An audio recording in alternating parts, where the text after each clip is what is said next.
नमस्कार। आज हम रेस्पिरेशन इन वर्टिब्रेट के बारे में बात करेंगे।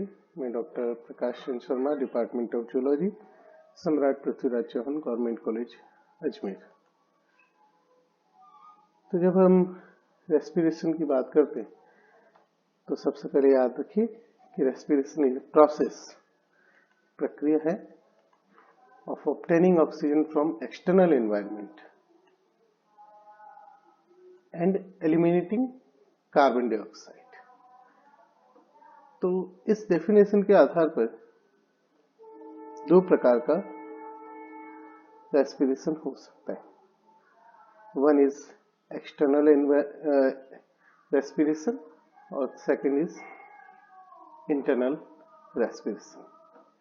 क्योंकि जब हम इन्वायरमेंट की बात करते हैं तो एक तो वो इन्वायरमेंट है, वो फिजिकल इन्वायरमेंट है जो एनिमल के चारों तरफ मौजूद है, और एक इन्वायरमेंट हम उसे भी कह सकते हैं जो कोशिका के अंदर है एवं कोशिका के तुरंत बाहर मौजूद है। तो जब इस फिजिकल इन्वायरमेंट से जो एनिमल के चारों तरफ मौजूद है उससे एनिमल की कोशिकाओं तक किसी माध्यम से ऑक्सीजन पहुंचती है और कार्बन डाइऑक्साइड कोशिकाओं से बाहर निकलती है, तो ऐसी स्थिति में उसे हम एक्सटर्नल एनवायरनमेंट कहते हैं, जिसको हम प्राइमरी रेस्पिरेशन भी कह सकते हैं, और प्रमुख जिसको हमारा टॉपिक है वो इसी से कंसर्न्ड है। सेकंड, इंटरनल रेस्पिरेशन, यह वो प्रक्रिया है जिसके अंदर हम शामिल करते हैं कि कोशिका के द्वारा ऑक्सीजन का उपयोग करके ऊर्जा बनाना, एटीपी सिंथेसिस होना, और उस प्रक्रिया में कार्बन डाइऑक्साइड का बाहर निकलना। तो ये इंटरनल रेस्पिरेशन है। बट यहाँ पर हम जो बात करेंगे वो एक्सटर्नल से रेस्पिरेशन से रिलेशन में बात करेंगे। तो जो प्राइमरी ऑर्गन है वर्टिब्रेट में, वो ऑर्गन है external and internal gills, swim bladders, जो कि आपको एक्वाटिक एनिमल्स में देखने को मिलते हैं, खासकर फिशेस में, और लंग्स जो टेरेस्ट्रियल वर्टिब्रेट्स की खासियत होते हैं। कई के अंदर स्किन भी आपको रेस्पिरेटरी ऑर्गन के तौर पे कार्य करता हुआ मिलेगा। कई में बक्कोफेरेंजियल म्यूकस भी ये कार्य करता है। कई के अंदर लाइनिंग ऑफ क्लोएका, जिससे आप टर्टल की बात करेंगे तो देखेंगे उसमें लाइनिंग ऑफ ईसोफेगस, या filamentous outgrowth of posterior trunk and thigh, जो कि अफ्रीकन हेरी फ्रॉग में देखने को मिलता है। इस तरह के कई तरीके प्राइमरी ऑर्गन हो सकते हैं। तो रेस्पिरेशन का कोई भी ऑर्गन हो, यहाँ खास बात जो होती है वो ये होता है कि वो ऑर्गन ऑलवेज स्पेशलाइज्ड होगा to facilitate diffusion of gases. क्योंकि एक्सचेंज जो हो रहा है, गैसेस एक्सचेंज हो रहा है, गैसों का आदान प्रदान हो रहा है, ऑक्सीजन अपटेक की जा रही है, कार्बन डाइऑक्साइड बाहर निकाली जा रही है। तो ये जो भी ऑर्गन होगा वो इस तरीके का होना चाहिए जो फैसिलिटेट करे डिफ्यूजन ऑफ गैसेस को।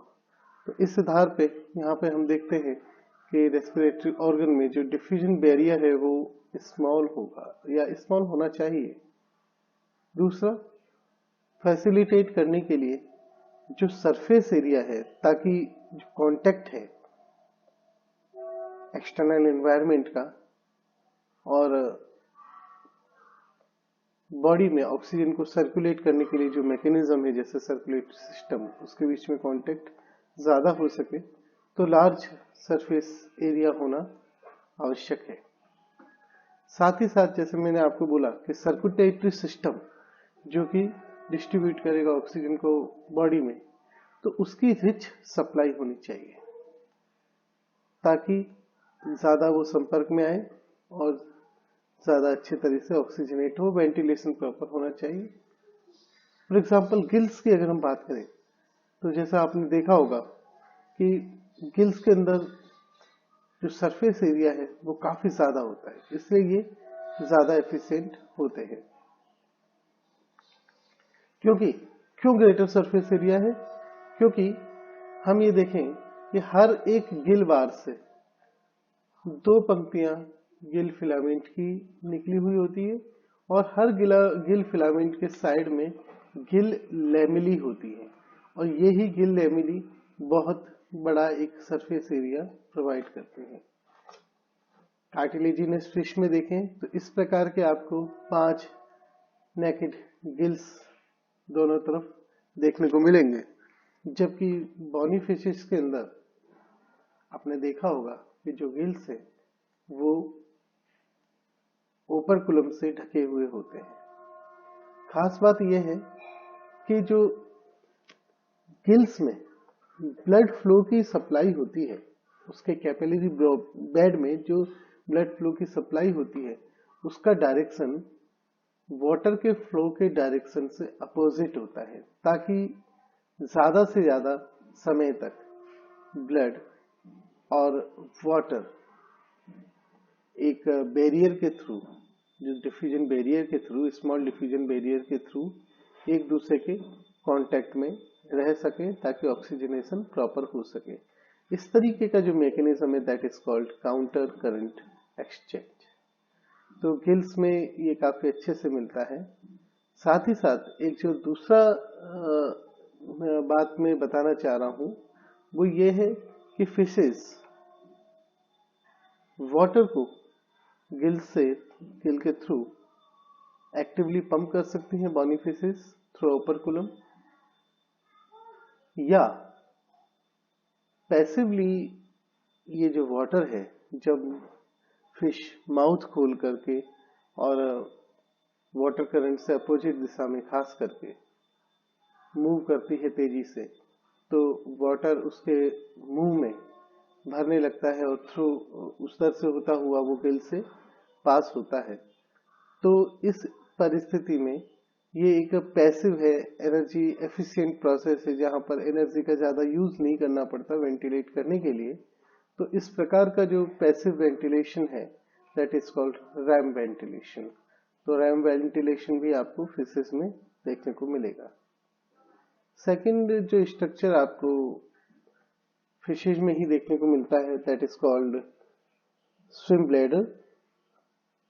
तो फिशेज में हम देखें तो स्विम ब्लैडर जो है वो डाइजेस्टिव ट्रैक्ट के इवेजिनेशन से इवॉल्व हुआ होता है, यानी कि इसको आप ये कह सकते हैं कि फोरगट में एक पाउच के रूप में होता है।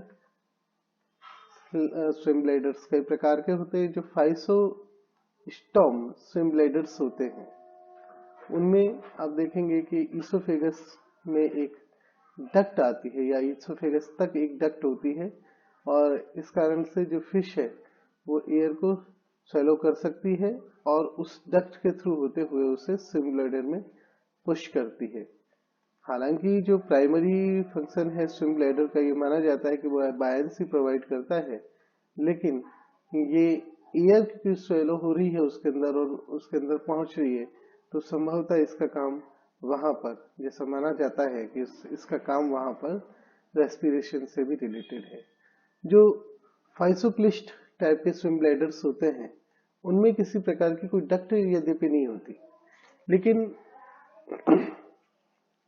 इनमें किस प्रकार से गैस पहुंचती है, किस प्रकार से इन होती है, किस प्रकार से आउट होती है, इसके बारे में कोई ज्यादा जानकारी है नहीं। लेकिन एक बात हमें माननी पड़ेगी कि कई फिशेस के अंदर जो स्विम ब्लैडर्स हैं उनमें जो ऑक्सीजन है वो बहुत हाई कंसंट्रेशन ग्रेडियंट पर मौजूद होती है थ्रू द प्रोसेस ऑफ रेटिन मिराबिल। तो